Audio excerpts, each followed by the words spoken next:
It's at 10 on NTA News 24, reaching you live on the network service of the NTA. I am Musbal and Wahab. Here have the headlines. President Muhammad Buhari engages INEC, gives stern warning to persons burning down critical national assets in the country. 5 new envoys on tour of duty to Nigeria advised to be accurate in their assessments of the country. And law enforcement agencies directed to secure immediate release of abducted Tagina school children in Nigeria. Now to the news in full. President Muhammad Buhari has implored the new envoys posted to Nigeria on tour of duty to be accurate in their assessment of the country while reporting to their home governments. This, he said, will go a long way in achieving greater understanding and cooperation between Nigeria and their countries. The president stated this while addressing the envoys shortly after formally assuming official responsibilities in Nigeria. State House correspondent Adam Musambo has the report. The new envoys who are in the State House to present their letters of credence are Mr. Yanko Yudanu of Bulgaria, Chui Jiangchung of the People's Republic of China, and Muhammad Tayyab Azan of the Islamic Republic of Pakistan. Others were Hidayat Bayraktar of the Republic of Turkey and Valery Kirdoda of Ukraine. Addressing the new envoy shortly after, President Muhammadu Buhari said the bilateral relations between Nigeria and their respective countries are most cordial, but more still needs to be done towards enhancing these fraternal ties. The need for greater unity of purpose and concerted efforts to address our common challenges, such as climate change, terrorism, insurgency, population growth, especially their catastrophic impacts, cannot be underestimated. These challenges underscore the need for the international community to work even more in concert with each other to collectively identify appropriate ways and manners to globally resolve these challenges. The president said his administration will not only cooperate with the new envoys in fulfilling their mandates, but engage them more effectively towards enhancing Nigeria's collective interests with their countries. As we are all aware, the pre-coronavirus era was already faced with the challenges of attaining sustainable development. Some countries were even faced with additional challenges, like securing their territorial integrity against violent non-state actors. The unprecedented crisis brought by the coronavirus pandemic has now caused far more serious setbacks to our quests for sustainable development. Hence the need for international cooperation and collaboration to fight the disease, as no country is immune from its devastating effects on lives and livelihoods. President Buhari urged the new envoys to strive towards building on the successes achieved by their predecessors as a matter of priority. The Bulgarian ambassador to Nigeria, Yanko Yudanov, who responded on their behalf, conveyed to President Muhammadu Buhari the best wishes of their respective heads of state and their desire to deepen and expand bilateral relations with Nigeria in critical economic sectors. Our countries have continuously considered Nigeria close friends on the African continent. It is in this regard that we are determined to further build on the bond of friendship and partnership, to further enhance the existing forms of cooperation and to further develop new initiatives in the areas of common interest. We are confident in your support, Mr. President, to these efforts, and we are entirely sure that the future of our cooperation will be one of further progress and prosperity. All the new ambassadors and a high commissioner were earlier on arrival at Nigeria's seat of government treated to a befitting welcome as part of the age-long tradition and practice enshrined in the Vienna Convention on Diplomatic Relations.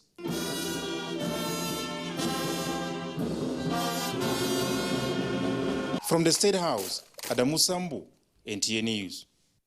Away from the State House, the President of the Senate, Ahmed Lawan, has described the relationship between Nigeria and the Nigerian Republic as deep socio-economic ties which must be sustained. He was speaking when he granted audience to the Speaker of the Parliament of the Nigerian Republic, Sani Umaru, where they reaffirmed commitments of both parliaments towards development of sub-regional partnership, especially the ECOWAS parliaments. That this war with insurgents is something that our countries can win, and we should continue to support each other. If insurgents would attack Niger from this part of the region, we should be able to contain them, and the same thing. And we have been doing that very well for Nigeria. We are also aware that we have some of our nationals in Niger in IDP camps. We are doing everything possible to ensure that we bring them back. Meanwhile, the Senate has acknowledged the receipt of a presidential memo requesting the confirmation of the appointment of Major General Farouk Yahya as the Chief of Army Staff. National Assembly correspondent Ignatius Unkwa reports. The 2 weeks break for Senate zonal public hearings on constitutional review is over and senators are back to the chamber. Plenary commenced with President of the Senate Ahmed Lawan reading presidential request for the confirmation of the new Chief of Army Staff. The appointment of Major General Farouk Yahya as the Chief of Army Staff of the Armed Forces of the Federal Republic of Nigeria. And after that, the Senate considered and passed 2 bills for third reading. The Teaching Hospital for Modibo Adama University, Yola, sponsored by Senator Aishatu Dahiru, and Federal University of Technology, Ilaro, Ogun State, establishment bills, sponsored by Senator Solomon Adiola. The bill seeking to establish the National Emergency Medical Services Agency, sponsored by Senator Ibrahim Oloriabe, passed second reading. As pre-hospital emergency care involve the early qualified first aid and treatment given on site or during transportation to the hospital. Senate is to investigate the causes of increasing incidents of gas explosion in Nigeria, especially Ogun State. This is sequent on a motion by Senator Ibikule Amosun, while Senator Sabi Abdullahi drew the attention of the Senate to the increasing cases of insecurity in Niger State and the recent abduction of 200 school children in the state. Leader of the Senate, Yahya Abdullahi, drew the attention of the Senate to the boat accident that claimed the lives of over 100 persons in Wara, Kebbi State, on Wednesday, 26th of May, 2021, and called on authorities to provide relief materials to families of victims and to review inland waterways operations in the country. To step up the clamping down on illegal roadside retailers of liquefied petroleum gas (LPG) who either operate without a valid license or who operate within residential areas. And urge the security agencies to please do whatever they can to bring this spate of attacks under control. The legislators paid tribute to late former Chief of Army Staff, Lieutenant General Ibrahim Atahiru, and called for the naming of a military structure in his honor. Late Ahmed Gulag, whom the Deputy President of the Senate, Ovie Omar Gege, said was engaged by the Senate Ad hoc Committee on the ongoing constitutional review. They also paid tribute to late Abdullahi Jada, a former federal commissioner from Adamawa State, who died on the 24th of May 2021. Senate was inundated with calls for 1 minute silence as the legislators rose 7 times in honor of these and other Nigerians who died in the last 2 weeks. From the National Assembly, Ignatius Unkwo, NTA News. Still on legislative matters, Nigerians from the Northeast are advocating for a constitution with a framework that would guarantee every region, groups and individuals specific rights and freedoms that assure the protection and promotion of human dignity, equality and liberty. These submissions were made of a Northeast Zonal Constitution Review for Bauchi, Borno and Yobe states. In Bauchi State, Mahmoud Ibn Muhammad reports. Labor and minimum wage will be retained on the exclusive legislative list.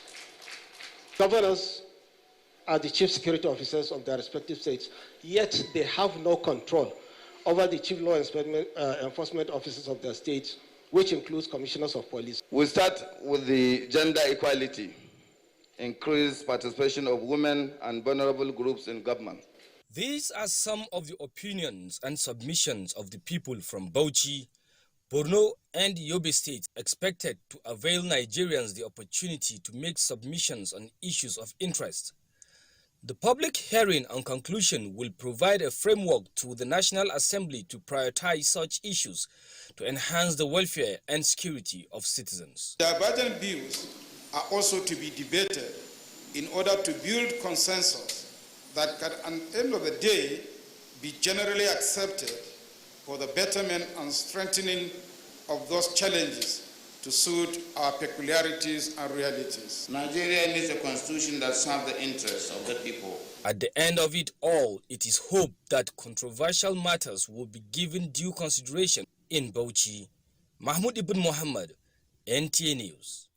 And from the southwest, reduction in the cost of governance, scrapping of moribund ministries, departments and agencies, both of the federal and state levels, devolution of power, and establishment of state police were the issues highlighted at the southwest zonal public hearing of the House of Representatives on the review of the 1999 Constitution holding in Akure, Ondo State capital. Olubukola Aduo has the reports. Ondo State Governor, represented by his deputy, Lucky Ayedatiwa, said Nigerians clamor for a constitution that meets their realistic expectations, hence the need to reduce the cost of governance and shift attention to quality service delivery. He said the country should drop the bicameral structure of the National Assembly and proposed the adoption of a unicameral legislature. This, he noted, will address many fundamental issues being clamored for in the Constitution review. The establishment of state police will go a long way to reduce the present situation we have in the country. Security is local. The chairman of the committee, Peter Akpatasin, said to achieve any meaningful development in the country, the laws should be critically looked into with a view to ensuring unity, progress and prosperity of Nigerians. Our desire is to produce a constitution that meets the expectation of Nigerian people. Stakeholders brought to the fore the issues of financial autonomy for local government councils and devolution of power, among other issues. In Akure, Olubukola Aduwo, NTA News. The news at 10 is still reaching you on the network service of the NTA. Details of MOU between Nigeria and WaterAid. Thanks a lot for staying tuned in to Security Matters. The federal government has issued a stern warning to those bent on destroying the country through promoting insurrection and burning down critical national assets that a rude shock awaits them, and very soon too. President Muhammadu Buhari gave a warning after receiving a briefing from INEC chairman Professor Mahmoud Yakubu on a series of attacks on facilities of electoral body around the country. State House correspondent Adam Musambo has the report. I'm getting good intelligence report on daily basis. What they want is to make sure that this administration fails. President Muhammadu Buhari was emphatic that having swore by what he believes in to run the country according to the Constitution, nothing will be left to chance in protecting and defending Nigeria's interests. Whoever wanted diversion or destruction of the system at this point, I think will soon have the shock of their lives. We have given them enough latitude. They have made their case. They just wanted to destroy the country. Simple. We will treat them in the language they understand. The president described as unfortunate that insecurity in Nigeria is now mentioned all over the world, attributing it to serious acts of sabotage occasioned by craze for political power. He said those misbehaving in certain parts of the country are obviously too young to know the travails and loss of lives that characterized the Nigerian civil war, which lasted 30 months. We have done our best to change the service chiefs and the IG. We allow them time to go around, make necessary changes for them to be firmly in charge. We'll try and give them the resources they require, and we will demand security sooner than later. President Buhari also touched on the dangers posed to future elections in the country by the banning of INEC facilities, promising that the federal government will respond appropriately. I assure you that I will be willing to make sure we meet all your demands so that no excuse can be given for any failure. INEC Chairman Professor Mahmoud Yakubu had informed the president that so far 42 cases of attacks on INEC offices have been recorded nationwide since the last general elections, especially in the last 7 months. He said from the pattern and frequency of the attacks, they appear to be targeted at future elections. The intention, the INEC chairman believes, is to incapacitate the commission, undermine the nation's democracy, and precipitate a national crisis. From the State House, Adamu Sambu, NTA News. Information and Culture Minister Lai Mohammed says President Muhammadu Buhari's legacies will not be defined by the current security challenges facing the nation. Rather, it will be remembered for its robust infrastructure developments. The minister stated these at a media briefing to showcase President Buhari's 6 years achievements. Anthony Forson reports. In an introductory manner through a documentary which the Information and Culture Minister said will be serialized and broadcast on both traditional and social media platforms, is a shift in strategy as the administration marks a halfway into its second and final term. Because of the sheer enormity of the achievements, the documentary will be aired in 3 parts and will run for several months. The documentary, Lai Mohammed said, will be updated from time to time until the end of the administration's tenure, taking a look at infrastructure such as roads, rail, housing, power, aviation, agriculture, ports, bridges, health, fight against COVID-19, water resources, and the economy. This list is by no means exhaustive. As you will see when the documentary hits the screen. It is the most comprehensive project yet to showcase the achievements of this administration. Never in the history of our country has any administration done so much with so little. The minister again expressed dissatisfaction with those he described as naysayers who have deliberately decided not to see anything good in the present administration, noting that Nigeria is the only place they can call home. In Abuja, Anthony Forson, NTA News. Development exports tax manufacturers on components of trade and production. Let's join Kunle Ade for details.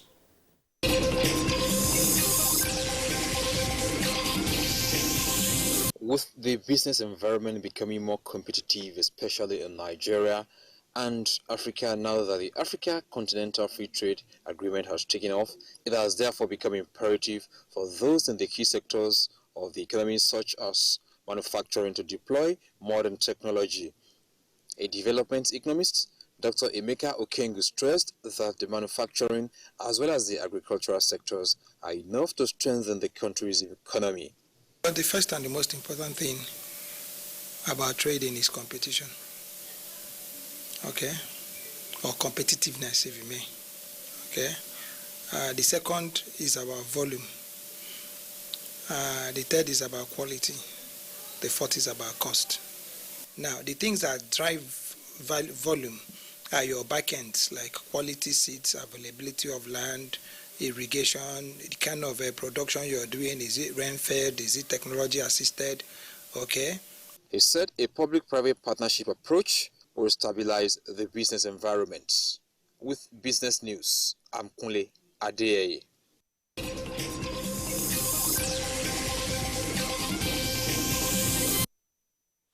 Nigerians who have been waiting for their data capture to renew or apply for fresh passports will still have to wait a little longer. Controller General of Immigration Mohammed Babandide will announce the one-week extension from June 1st to June 8, 2021 said it was to enable the service clear backlog of previous applications. Victor Azu was at the media briefing in Abuja. No doubt, security is one of the most discussed issues in Nigeria these days, but so is availability of passport booklets. The Minister of Interior on May 17th mandated the Nigeria Immigration Service to halt issuance of new passports to clear the backlog ahead of a new passport regime to kick off on June the 1st. That date has now been extended by 1 week. The directive is that there will be a violation of COVID-19 if we invite people who are collecting and then who are capturing. So next week, Tuesday, we shall open for fresh application. But today and up to next week, we shall continue to share.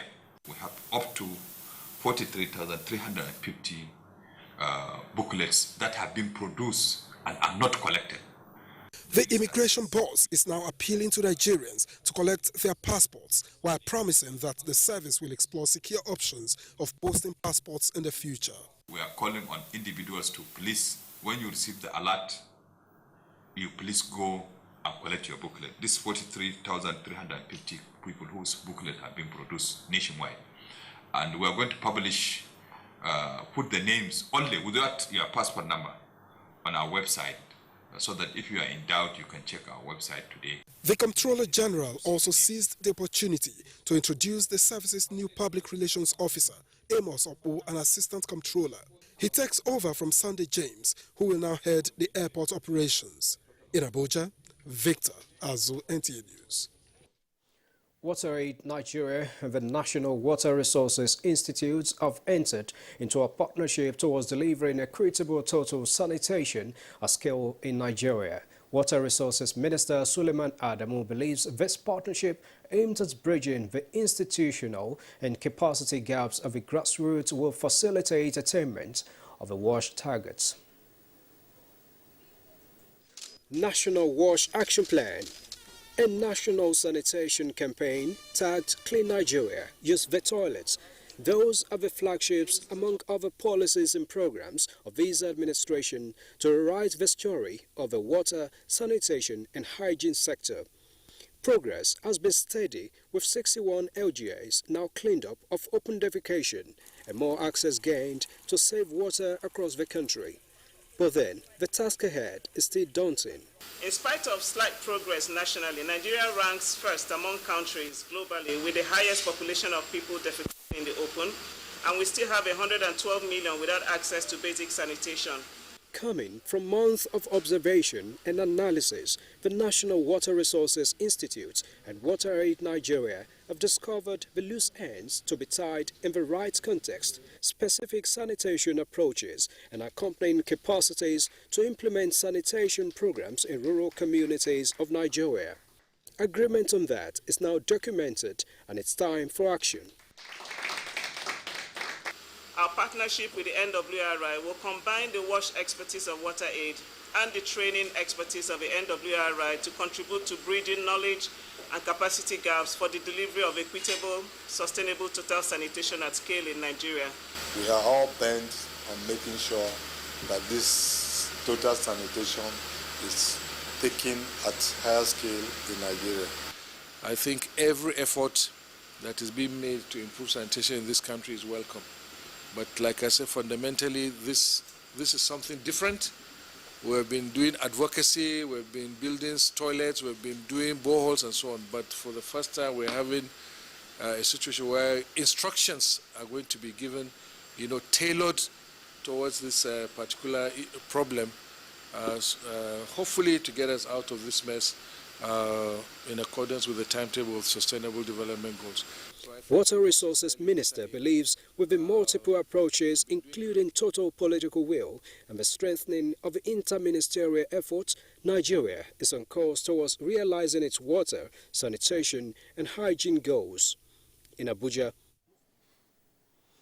the news at 10 is reaching you on NTA News 24, still ahead. Imo State Police repels attempted attack on 2 police stations. Stay with us.